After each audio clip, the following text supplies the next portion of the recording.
El Señor esté con ustedes. Evangelio de nuestro Señor Jesucristo según San Lucas.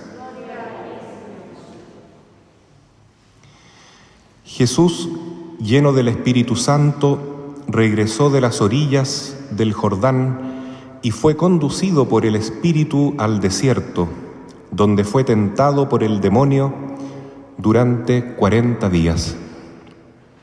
No comió nada durante esos días y al cabo de ellos tuvo hambre.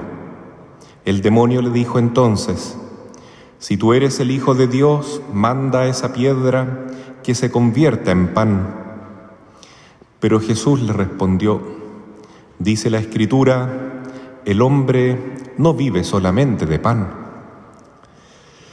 Luego el demonio lo llevó a un lugar más alto, le mostró en un instante todos los reinos de la tierra y le dijo: «Te daré todo este poder y el esplendor de estos reinos, porque me han sido entregados, y yo los doy a quien quiero. Si tú te postras delante de mí, todo eso te pertenecerá». Pero Jesús le respondió: «Está escrito, adorarás al Señor, tu Dios, y a Él solo rendirás culto». Después el demonio lo condujo a Jerusalén, lo puso en la parte más alta del templo y le dijo: «Si tú eres el Hijo de Dios, tírate de aquí abajo, porque está escrito, Él dará órdenes a sus ángeles para que ellos te cuiden, y también ellos te llevarán en sus manos para que tu pie no tropiece con ninguna piedra». Pero Jesús le respondió: «Está escrito, no tentarás al Señor tu Dios». Una vez agotadas todas las formas de tentación, el demonio se alejó de él hasta el momento oportuno. Palabra del Señor.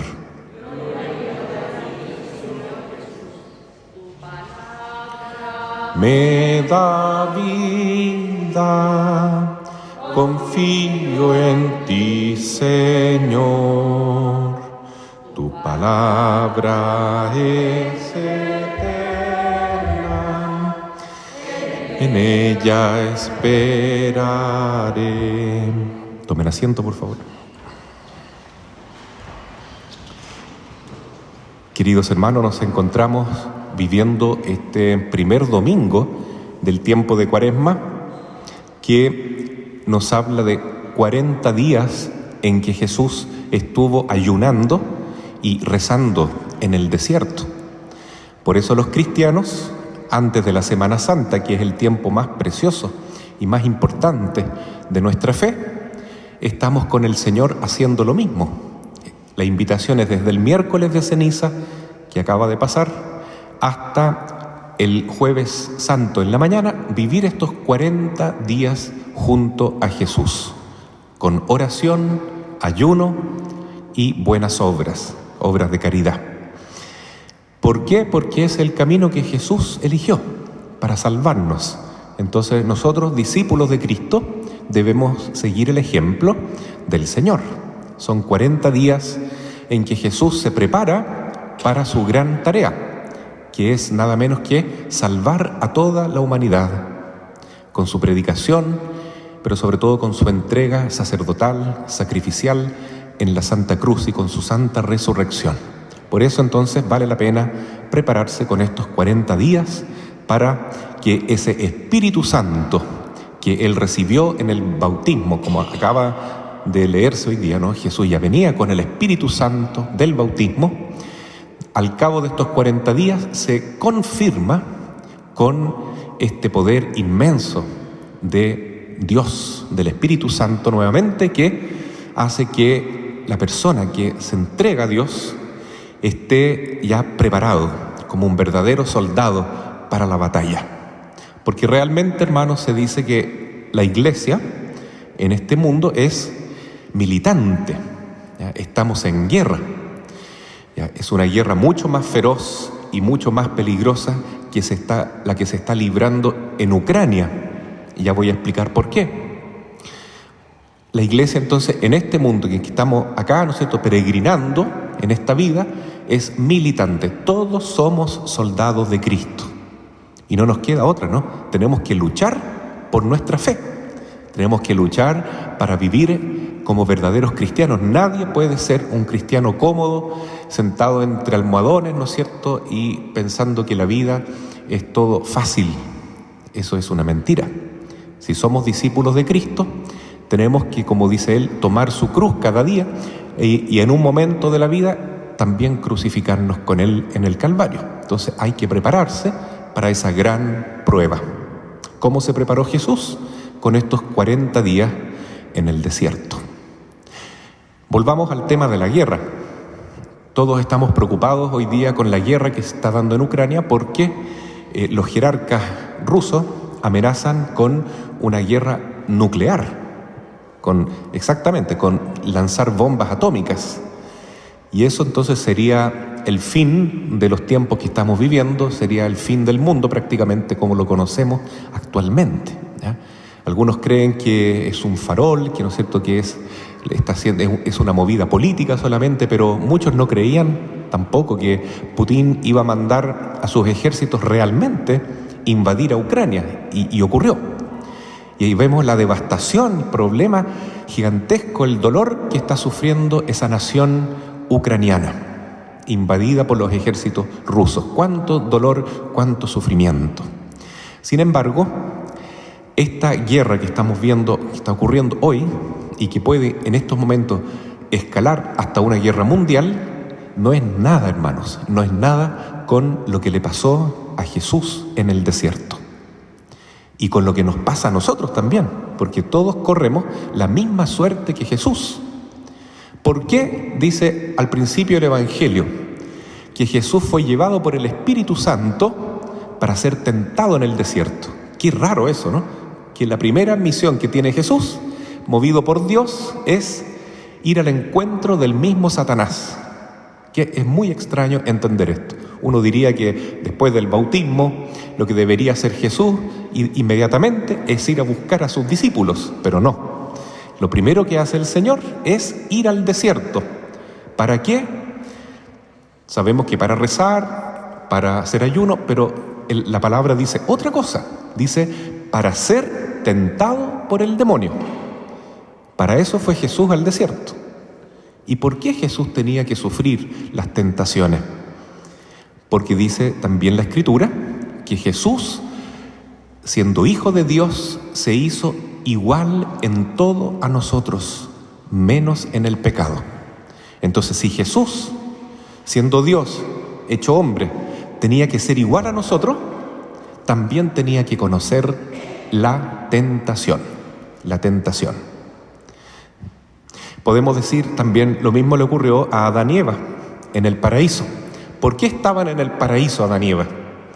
¿Para pasarlo bien, con la naturaleza, con los animalitos, con la concordia, la armonía, con la belleza del paraíso? No. Adán y Eva estaban en el paraíso para sufrir la tentación, para pasar una prueba. Igual como Jesús fue al desierto a vivir una prueba.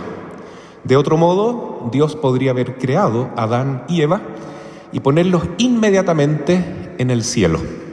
Cuando alguien está en el cielo, ya no puede pecar, porque quien ve a Dios queda automáticamente tan enamorado de la belleza, de la bondad de Dios, que no puede pecar. Es imposible apartarse de Dios si uno lo está viendo cara a cara. En cambio, Adán y Eva estaban en un lugar maravilloso, sin sufrimiento, pero no veían a Dios siempre. Entonces, podían ellos también decir, voy a elegir otro camino. Y ese otro camino se lo propuso Satanás, justamente. Solo que esa prueba, ellos no la pasaron bien. Adán y Eva cayeron, pecaron. Ante la tentación del demonio, ustedes serán como dioses si desobedecen al Padre. Y ellos cayeron. Ahora entonces viene Satanás y con esa sinvergüenzura, ¿no es cierto? Con esa audacia satánica increíble, ¿no? Él se atreve a tentar al mismo Hijo de Dios, así como después se atrevió a matar al mismo Hijo de Dios a través de sus instrumentos humanos. y lo tienta. Y las tentaciones que sufre Jesús después de los 40 días son las mismas tentaciones que sufrimos nosotros, día a día. Todos somos tentados.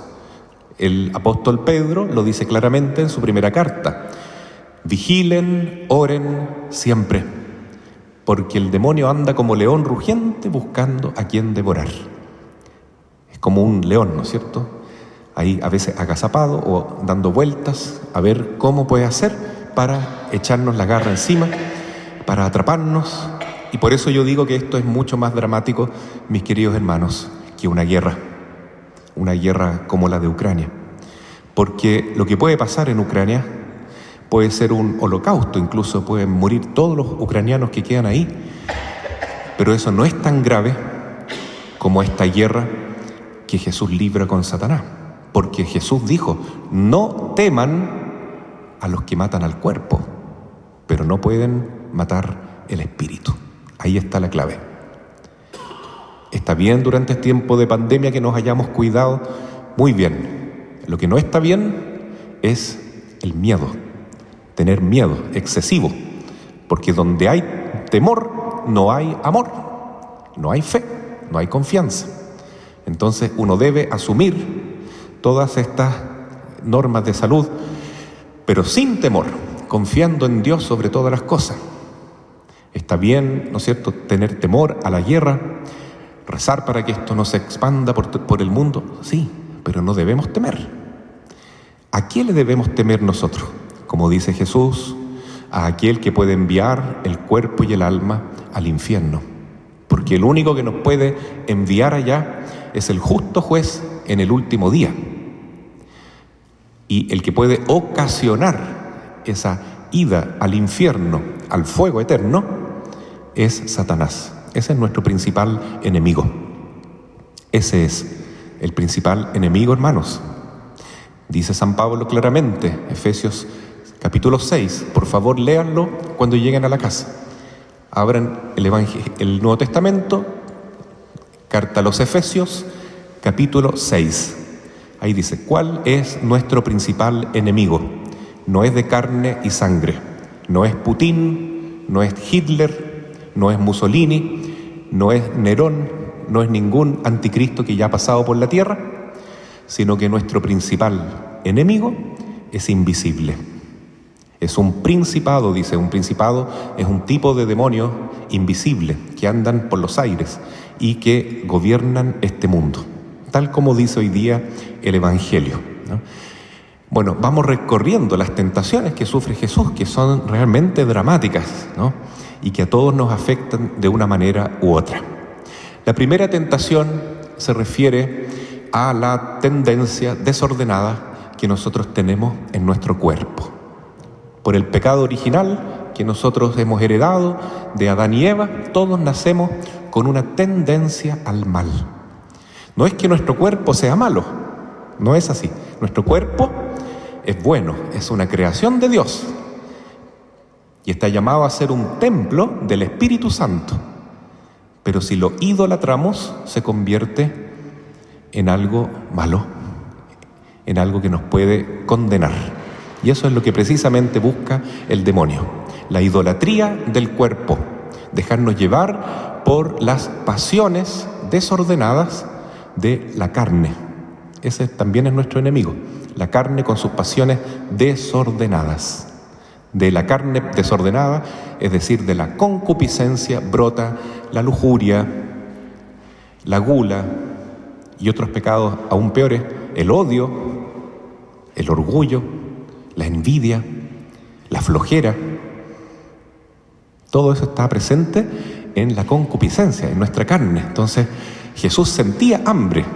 Él no tenía concupiscencia, es inmaculado y santo, pero sufrió la debilidad del cuerpo.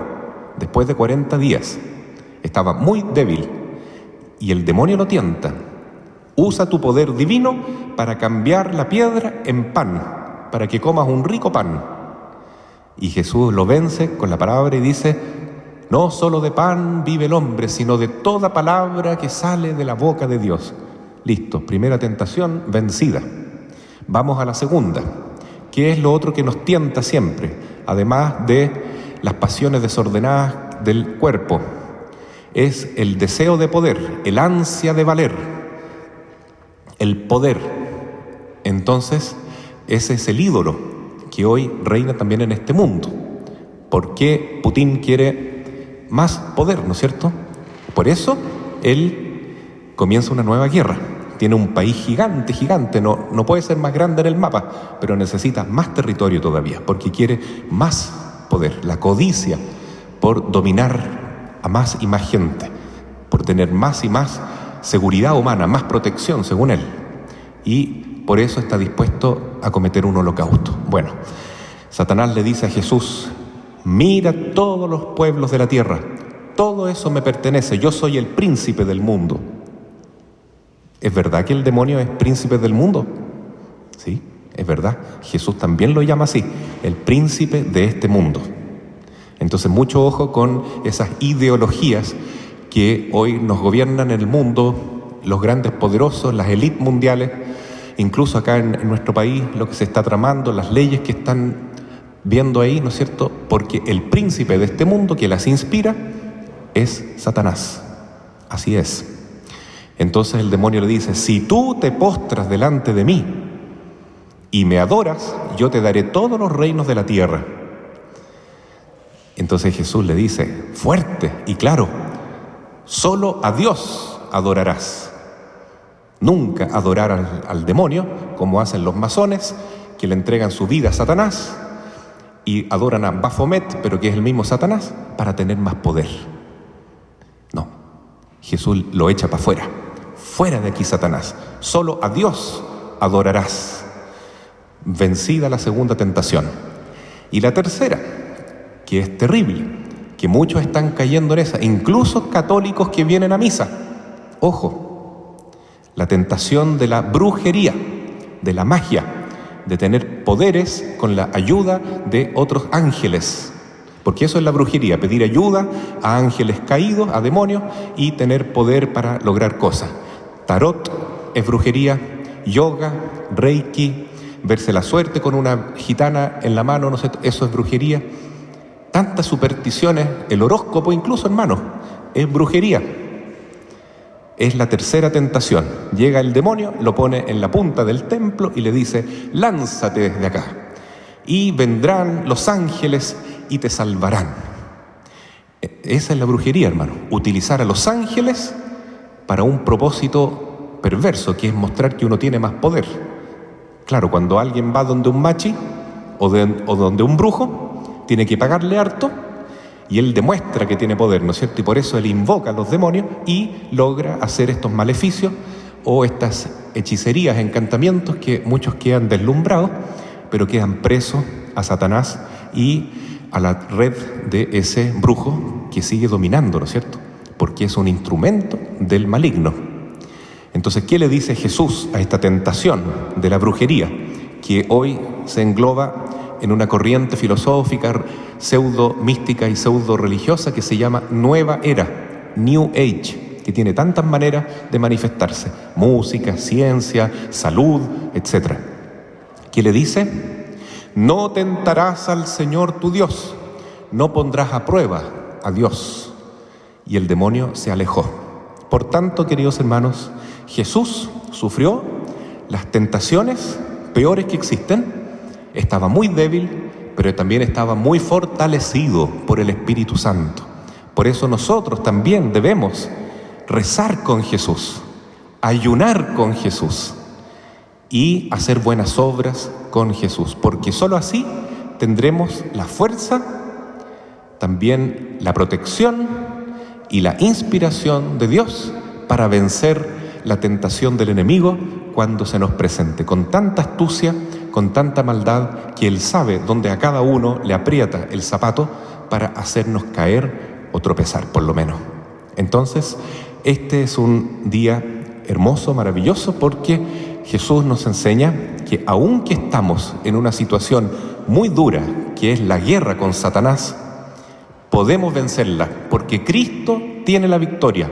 Y los cristianos que confían en Jesús, que tienen la humildad de entregarle su corazón a la Virgen María, a San José, para que ellos nos guíen, para que ellos nos protejan, nosotros entonces así estaremos blindados, sellados por el poder de Dios, y con la sabiduría de Dios podremos enfrentar al enemigo y decirle: va de retro, Satanás, aléjate de mí, no me hagas alejarme de Dios, porque mi corazón le pertenece a Cristo. Solo a Dios adorarás, no tentarás al Señor tu Dios, y de esta palabra divina encontraré mi alimento, mi fortaleza para vivir mi fe y para agradar a Dios con mi vida, nunca para ofenderlo. Así sea. Amén.